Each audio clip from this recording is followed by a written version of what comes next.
Hello friends, welcome back once again. Friends, आज की class में हम लोग जानेंगे न्यूक्लिक अम्ल के बारे में, न्यूक्लिक एसिड के बारे में। पिछले क्लास में हमने आपको बताया था किस चीज के बारे में। तो पिछले क्लास में हमने जाना था लिपिड्स के बारे में, अर्थात वसा के बारे में।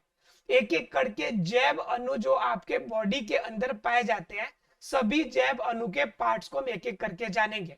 ठीक है। तो हमने अभी तक आपका लिपिड्स के बारे में बता दिया, प्रोटीन के बारे में भी चर्चा कर लिया हम लोगों ने। तो अब हमें जो बारी है वह जाननी है हमें न्यूक्लिक अम्ल के बारे में, न्यूक्लिक एसिड के बारे में। न्यूक्लिक एसिड अर्थात कि न्यूक्लिक अम्ल। क्लियर। तो अगर बात करेंगे न्यूक्लिक एसिड की, तो ये आपको पता है कि न्यूक्लिक एसिड आपके बॉडी के अंदर मुख्य रूप से दो पाए जाते हैं। न्यूक्लिक एसिड आपके बॉडी के अंदर मुख्य रूप से कितने पाए जाते हैं? तो दो। एक तो होता है आपका डीएनए और दूसरा क्या होता है आपका आरएनए होता है, अर्थात कि राइबो न्यूक्लिक एसिड और आपका deoxy ribo nucleic acid. Clear है। टोटल कितने प्रकार के? दो प्रकार के होते हैं। अब बात आती है कि यह दोनों का कॉम्बिनेशन बनता कैसे है, डीएनए कैसे बनता है, आरएनए कैसे बनता है। तो बात करते हैं अगर डीएनए की, तो ये पता है कि डीएनए जो बनेगा और आरएनए बनेगा, या फिर सीधे शब्दों में कह दे कि न्यूक्लिक एसिड जो बनेगा वह मुख्य रूप से कितने भागों से बनेगा? तो मुख्य रूप से इनके अंदर तीन चीजें पाई जाती है। क्या क्या? एक तो होगा आपका पेंटोस शर्करा। पहला नंबर क्या मिलेगा हमें? पेंटोस शर्करा की मात्रा इनके अंदर पाई जाती है, अर्थात शर्करा होगा। दूसरा, इसके अंदर फॉस्फेट पाया जाता है। क्या पाया जाता है? फॉस्फेट। फॉस्फेट का मतलब फास्फोरिक एसिड मिलेगा हमें इसके अंदर। ठीक है। अगर तीसरा अगर बात कीजिएगा, तो तीसरा इसके अंदर जो हमें प्राप्त होता है वह तीसरा क्या हमारा? वह है आपका न्यूक्लिक बेस। और न्यूक्लिक बेस के अंदर क्या मिलेगा हमें? कि प्यूरिन और पिरामिडिन। प्यूरिन और पिरामिडिन। क्लियर है। ये आपके तीन जो मुख्य आपके अवयव होते हैं जो न्यूक्लिक एसिड के अंदर आपको पाए जाएंगे। ठीक है। इसे प्यूरिन और पिरामिडिन को हम लोग क्या कहेंगे? न्यूक्लिक क्षार के नाम से जानते हैं हम लोग। न्यूक्लिक न्यूक्लिक क्षार के नाम से जानते हैं। ठीक है। ये न्यूक्लिक एसिड, अब देखिए, अब बात करते हैं हम लोग इनके स्ट्रक्चर के बारे में, क्योंकि यहाँ पे हम लोग जैव अणु के स्ट्रक्चर, उनके गुण और उनके कार्य को देखने हमें। तो पहले एक बार कार्य की चर्चा कर लेते हैं, फिर इनके स्ट्रक्चर की चर्चा हम लोग कर लेंगे। तो पहले बात करते हैं डीएनए की। तो डीएनए आपके बॉडी के अंदर क्या क्या कर सकता है? पहला नंबर, यह जो डीएनए होता है वह आपका क्या होता है? गुणसूत्र का खंड होता है। किसका खंड होता है? गुणसूत्र का खंड होता है। ठीक है। और अपने अंदर क्या करेगा कि जो डीएनए का खंड जो होगा वह किसके फॉर्म में बदलेगा? डीएनए का खंड आपका जीन के रूप में बदलेगा। किसके रूप में बदलेगा? जीन के रूप में बदलेगा। और यह जो जीन बनेगा, यही हमारे बॉडी के अंदर क्या करता है कि अनुवांशिक गुण का द्योतक होता है, अनुवांशिक गुणों को लेकर जाएगा एक पीढ़ी से दूसरे पीढ़ी तक। अनुवांशिक गुणों का ले जाने का जो जिम्मेवारी है वह किसके ऊपर है? जीन के ऊपर है। और जीन किसके अंदर हमें मिलेगा? तो जीन मिलेगा हमें डीएनए के अंदर, क्योंकि डीएनए के खंड ही हमारा क्या हो जाएगा? जीन होता है। और आपका जो डीएनए होता है वह गुणसूत्र का खंड होता है। और गुणसूत्र जो होते हैं वास्तव में यह किसके खंड होते हैं? ये होते हैं आपके क्रोमेटिन फाइबर के। किसके? क्रोमेटिन फाइबर के। क्रोमेटिन फाइबर जब टूटता है तो उस कंडीशन में आपका गुणसूत्र प्राप्त होता है। तो गुणसूत्र से आपके डीएनए खंड, और डीएनए से आपको जीन, और इसी जीन में आपके अनुवांशिक गुण पाए जाते हैं। उसके बाद इस डीएनए का क्या यूज है? यह बॉडी के अंदर क्या करता है कि गुणों को कोडिंग करके रखता है। किसी भी क्वालिटी को, गुणों को कोडिंग करके रखता है, मतलब उसे सजा के रखता है, अरेंज करके। अगर इसके अंदर, इसके कोड में अगर चेंज हो जाए, कोड में अगर म्यूटेशन हो जाए, म्यूटेशन का मतलब होता है उत्परिवर्तन, अगर कोड में चेंजेज हो जाए तो आपकी क्वालिटी बदल जाएगी। म्यूटेशन अर्थात कि कोड में अगर म्यूटेशन हो जाए तो आपकी जो गुण होते हैं आपके पापा मम्मी के गुण से अलग गुण आप में देखने को मिलेगा। उसके बाद क्या कि यह जो डीएनए होता है, डीएनए वास्तव में यह संकलन के लिए भी काम करता है, अर्थात कि संकलित भी होता है। अर्थात कि दो टीन्स आपका दो, आपका जैसे एक माता का हो गया और एक आपका पिता का हो गया, दोनों में संकलित होकर एक नया गुण देना चाहे तो वो भी दे सकता है, तो डीएनए का संकलन भी होता है। तो मुख्य रूप से आपका डीएनए इस रूप में इस्तेमाल होता है, ठीक है। और डीएनए मिलेगा हमें कहा, तो डीएनए जनरली आपको दोनों जीवों में मिलता है हमें, वो होगा आपका प्रोकैरियोटिक हो तो या फिर आपका यूकैरियोटिक हो तो। यह जो मिलेगा यह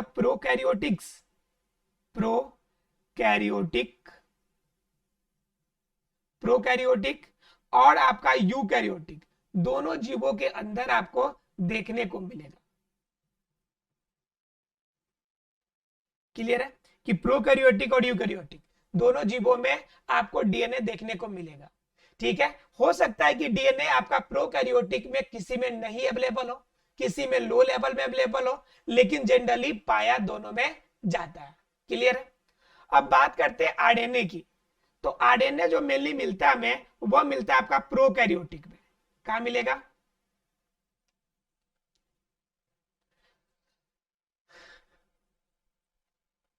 देखिए, तो आपका मेनली अगर आरएनए का अगर बात कीजिएगा तो आरएनए मिलेगा मेनली आपको प्रोकैरियोटिक जीवों में। किसमें मिलेगा? प्रोकैरियोटिक जीवों में।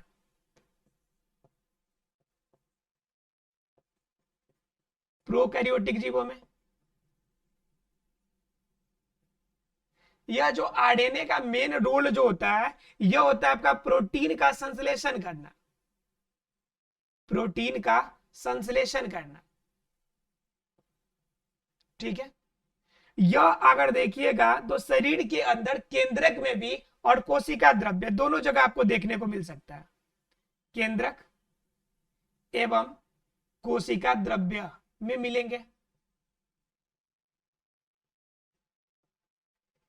ये क्या होता है कि अगर बनने की बात कीजिएगा, आरएनए बनता कैसे, तैयार कैसे होता है, तो जब डीएनए के टूटने से, डीएनए जब टूटता है ना उसके खंड, तो उनसे आपको आरएनए की प्राप्ति होती है, अर्थात कि डीएनए के टूटने से। और सबसे बड़ी बात जो ये होगी कि जो यह डीएनए यहां पे पाया जाता था, वह डीएनए सिर्फ एक ही तरह के होते थे, लेकिन इसके अंदर जो आरएनए मिलेगा, आरएनए 3 तरह के हमें प्राप्त होते हैं। आरएनए कितने प्रकार के मिलेंगे हमें? आरएनए मिलेगा कुल, आरएनए 3 प्रकार के मिलेंगे। 3 प्रकार में से कौन कौन? एक तो मिलेगा आपका टीआरएनए, टीआरएनए, एक मिलता है आपका एमआरएनए। क्या क्या हो गया? एक टीआरएनए, एक एमआरएनए, और क्या मिलता है आपको? और एक मिलता है आपका आरआरएनए, ठीक है। टीआरएनए, एमआरएनए, एक और मिलता है आरआरएनए, ठीक है। तो कुल ये 3 प्रकार के क्या हो जाते हैं? आरएनए हो जाते हैं। लेकिन डीन का अगर आपका डीएनए का बात कीजिएगा तो डीएनए का सिर्फ एक ही खंड होता है, मतलब एक ही प्रकार होते हैं, लेकिन आरएनए अलग अलग प्रकार के आपके पाए जाते हैं। तो लगभग लगभग आपने आरएनए और आपका डीएनए की आपने बातें जान ली कि हमारे लिए जरूरी क्या होता है। अब जान लेते हैं थोड़ा सा स्ट्रक्चर के बारे में कि इनके न्यूक्लिक एसिड के फॉर्म में इनका स्ट्रक्चर कैसे तैयार होता है। देखिए, तो अब क्या आपका डीएनए और एनए, अब इसके अंदर आपका क्या, आपका पहले पेंटोस शर्करा है। तो देखिए शर्करा की अगर बात कीजिएगा तो डीएनए के अंदर क्या मिलेगा? डीऑक्सी शर्करा मिलेगा, डीऑक्सी शर्करा मिलेगा। और इनके अंदर जो मिलेगा वो राइबोस शर्करा हमें प्राप्त होगा। कैसा प्राप्त होगा? राइबोस शर्करा। इस शर्करा के अंदर अगर देखिएगा तो ये 5 कार्बन परमाणु वाले शर्करा हमें प्राप्त होंगे। कितने कार्बन परमाणु वाले? 5 कार्बन परमाणु वाले शर्करा हमें प्राप्त होंगे। हमने आपको बताया था कि शर्करा जो होता है मोनोसेकेराइड, जो स्टार्ट होगा वह 3 शर्करा से स्टार्ट होता है। मिनिमम तीन कार्बन परमाणु वाले शर्करा से स्टार्ट होता है। तो यहाँ पे जो हमें मिलेगा वह किसमें मिलेगा? यह 5 कार्बन परमाणु वाले शर्करा से हमें प्राप्त होगा डीएनए और आरएनए में। इसमें ध्यान रखिएगा डीऑक्सी राइबोस शर्करा मिलेगा, और यहाँ पे सिर्फ यह राइबोस शर्करा सिंगल फेज में हमें मिलेगा। ठीक है।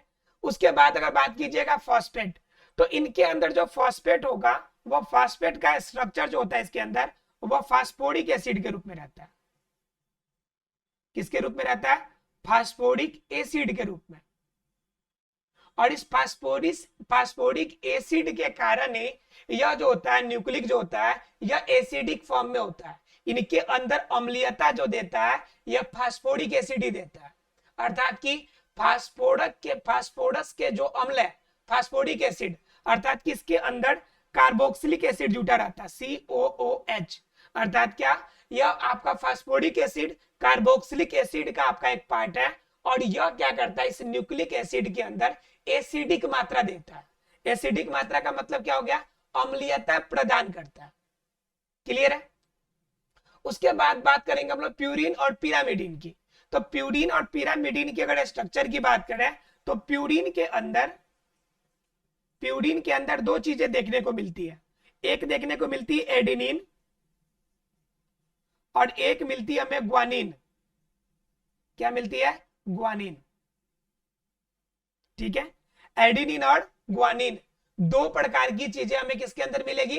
प्यूरिन के अंदर। जो क्षार मिलेगा हमें वह उस क्षार में न्यूक्लिक क्षार के अंदर प्यूरिन और पिरामिडिन दो पार्ट, तो इसके अंदर प्यूरिन के अंदर हमें मिलेगा एडेनिन और ग्वानिन। ठीक है। अगर बात कीजिएगा इसके पिरामिडिन के अंदर, तो पिरामिडिन के अंदर सब में दोनों में अलग अलग होता है। अगर डीएनए का बात कीजिएगा तो उसमें अलग स्ट्रक्चर देखने को मिलेगा, अगर आरएनए में बात कीजिएगा तो उनमें स्ट्रक्चर आपको अलग देखने को मिलेगा। तो पहले बात करते हैं डीएनए की कि डीएनए में क्या स्ट्रक्चर अलग मिलता है। तो अगर डीएनए के पिरामिडिन का अगर बात कीजिएगा, डीएनए के पिरामिडिन का बात कीजिएगा तो इसके अंदर दो चीजें मिलेगी। वो क्या मिलेगी? एक तो मिलेगी आपका साइटोसिन और आपका मिलेगी थाइमिन। साइटोसिन और क्या मिलेगी? थाइमिन। ठीक है। लेकिन अगर बात कीजिएगा ये आरएनए का, तो आरएनए के जो पिरामिडिन होंगे इनके अंदर क्या मिलेगा? साइटोसिन तो मिलेगा, साइटोसिन तो हमें मिलेगा, लेकिन इसके अंदर थाइमिन एब्सेंट हो जाएगा और थाइमिन के जगह पे क्या हो जाएगा कि यूरेसिल मिल जाएगा। हमें क्या मिलेगा उसके जगह पे? यूरेसिल मिलेगा। क्लियर? मतलब क्या कि इनके अंदर स्ट्रक्चर जो पिरामिडिन और प्यूरिन का होगा यह स्ट्रक्चर भी डीएनए और आरएनए दोनों में अलग होंगे। डीएनए के अंदर प्यूरिन में एडेनिन और ग्वानिन और पिरामिडिन के अंदर साइटोसिन और थाइमिन मिलेगा। लेकिन अगर आरएनए में जाइएगा तो आरएनए के अंदर प्यूरिन और पिरामिडिन दोनों के स्ट्रक्चर में इसमें भी चेंजेस मिलेंगे। इसके प्यूरिन के अंदर आपका एडेनिन और ग्वानिन मिलेगा। ठीक है। लेकिन इसके अगर आप पिरामिडिन के पास जाइएगा तो यह पिरामिडिन जो होगा यह पिरामिडिन के अंदर आपका स्ट्रक्चर चेंज हो जाएगा, एक साइटोसिन और दूसरा आपका यूरेसिल हो जाएगा। क्लियर? और अगर इसकी संरचना अगर संरचना बना के देखें तो संरचना बनाने में सिर्फ दोनों में डिफरेंस यही होगा कि डीएनए के अंदर जहां पे एक हाइड्रोजन बॉन्ड होता है वहां पे एक हाइड्रोक्साइड का चेंजेज होता है। सिर्फ इतना चेंजेज होगा दोनों के स्ट्रक्चर जब बनेगा तो उनके स्ट्रक्चर में सिर्फ इतना का डिफरेंस होगा कि उसमें क्या होगा, एक में हाइड्रोक्साइड होगा और एक में हाइड्रोजन होगा। तो हाइड्रोजन किस में होगा? डीएनए के स्ट्रक्चर में, और हाइड्रोक्साइड क्या होगा? आरएनए के स्ट्रक्चर में। जरा देखिए, इसे बनाते हैं बोर्ड पे स्ट्रक्चर। देखिए ये स्ट्रक्चर बनेंगे आपके,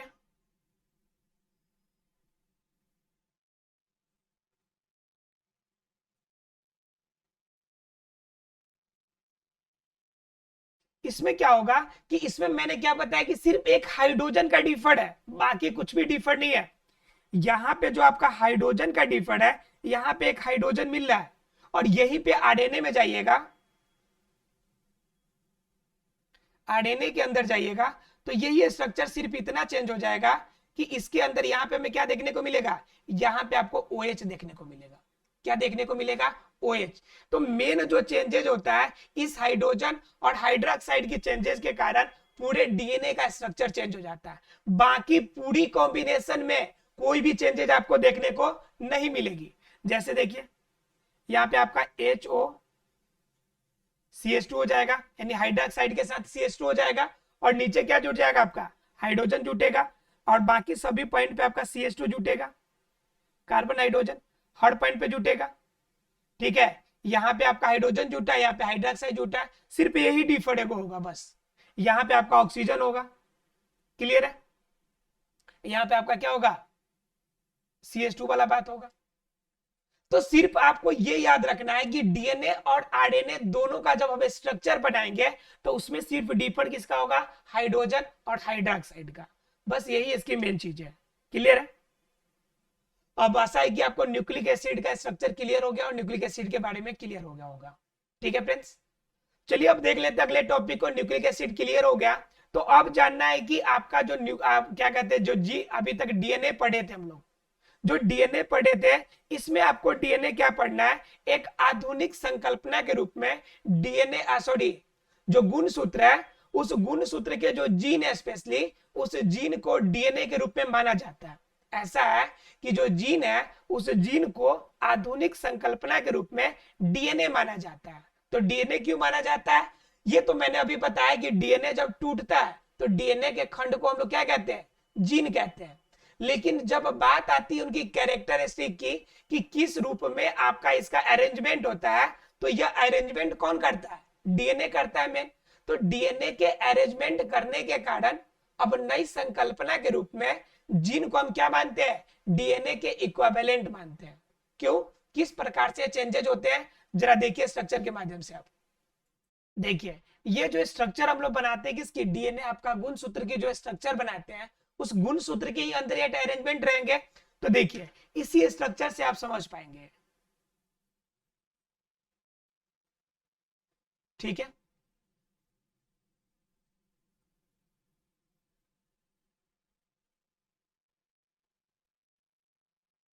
ये आपका दो डबल स्टैंडर्ड फॉर्म में रहता है। ये आपको मैंने बताया था कि डबल स्टैंडर्ड फॉर्म का मतलब होता है कि यह द्विगुणित अवस्था में रहेगा, कुंडलित अवस्था में।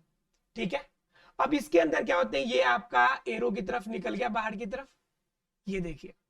अब क्या होता है कि इसके अंदर मैंने बताया था कि एक आपका 5 छोर से 3 की तरफ रहेगा, 3 की रहेगा, तो दूसरा क्या होगा, 3 वाले आपके छोर से 5 की तरफ रहेगा। अर्थात कि दोनों एक दूसरे के विपरीत अरेंजमेंट होते हैं। मैंने आपको बताया था, आपने पढ़ा होगा पिछले क्लास में, अगर नहीं पढ़ा होगा तो आपकी 12th में पढ़नी है आपको इसको डिटेल में। 11th में तो ब्रीफ जानना है, लेकिन 12th में और डिटेल से आपको जानना है इसमें। तो क्या होता है कि इसके अंदर जो अरेंजमेंट होती है, वह शर्करा की अरेंजमेंट जो होती है, वह एक में आपका एक कुंडली में 5 से 3 की तरफ, तो दूसरे कुंडलित में 3 से 5 की तरफ, मतलब दोनों एक दूसरे के विपरीत होते हैं। ठीक है, उसके बाद क्या है, इस कुंडली के अंदर क्या होगा कि एक तरफ आपका फॉस्फेट होगा, तो दूसरे तरफ आपका शर्करा वाला पार्ट होगा, यानी कि फॉस्फेट और शर्करा दोनों एक दूसरे के विपरीत होंगे। दो बातें हो गई। पहला नंबर कि एक 5 से लेकर 3 की तरफ होगा, तो दूसरा क्या होगा, 3 से 5 की तरफ होगा। उसके बाद क्या है कि फॉस्फेट और शर्करा जो होगा, फॉस्फेट और शर्करा जो होगा वह विपरीत होगा। उसके बाद क्या, इसके अंदर अगर कोडिंग की बात कीजिएगा तो कोडिंग के अंदर ऐसे रहता है AT, यहां पे लिख के दिखाते हैं आपको, देखिए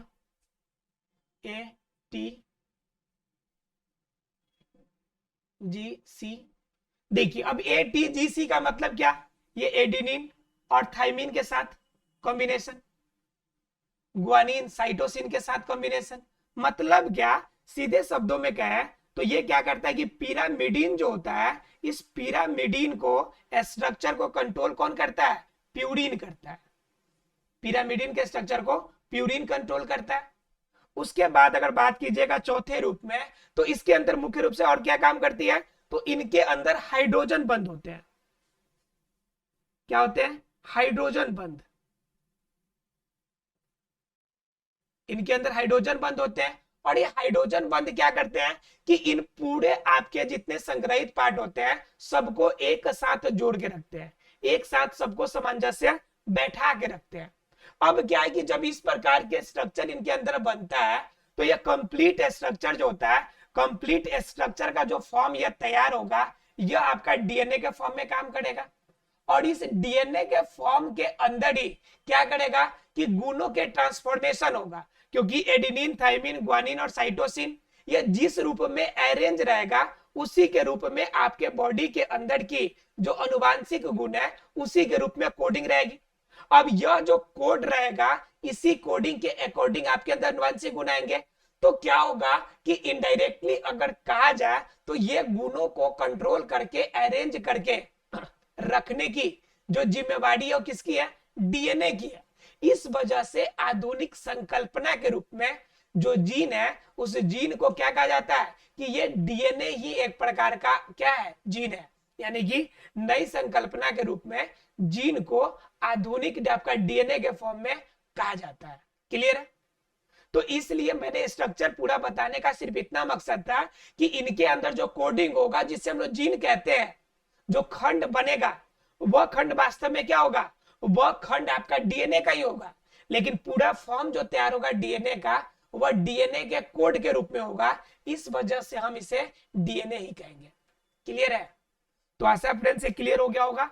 अगले क्लास में हम लोग जानेंगे एंजाइम्स के बारे में, विटामिन के बारे में, इन सभी के बारे में हम अगले क्लास में बात करेंगे।